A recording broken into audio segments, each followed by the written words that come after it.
আইপ্যাকের লোকেরা এতদিনে একটা কাজের কাজ করলো। হুমায়ুন বাবুর একটা ভিডিও বের করলেন।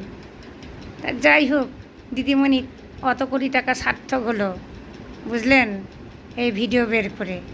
ভোটের আগে কি দোলাচল, যাই হোক না কেন।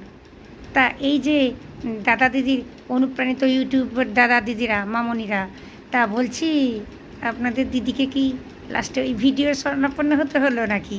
হ্যাঁ, এত ভাতা দিল, আর এত কন্যাশ্রী, রূপশ্রী, গৃহশ্রী, বাংলাশ্রী, পথশ্রী, সব কি ওই ওই কোথায় যেন হারিয়ে গেল বঙ্গোপসাগরের জলে।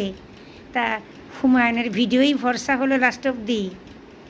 যাই হোক, তা হোক। তা বিজেপি এখন ওই ভিডিওর জালে জড়িয়ে গেল। বাঁচার আশা কিভাবে করে বিজেপি, সেটাই বড় দেখবার বিষয়। যাই হোক, এই যে বাংলার যুবক যুবতীরা আর এই যে যারা দিদির অনুপ্রাণিত, তারা তো খুবই খুশি। তা যাই হোক, খুশি হোক, সেটা নিয়ে কথা নয়, কিন্তু একটা জিনিসটা আমি বলতে যাচ্ছি, এই যে তা যারা এই সংখ্যালঘুরা, তারা কি এই হুমায়ুন কবিরের মতন এত বোকা নাকি? যে এই ভিডিও দেখেই তারা দিদির মানে সিম্বল, মানে এই ঘাস ফুলে ছপাছপ ছাপ দিয়ে দেবে মনে করেছ?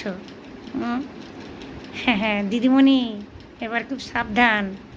মুসলমানদের যতটা তুমি ওই দুধের গাই দের যতটা বোকা পেয়েছো না, ওরা ততটা বোকা নয়।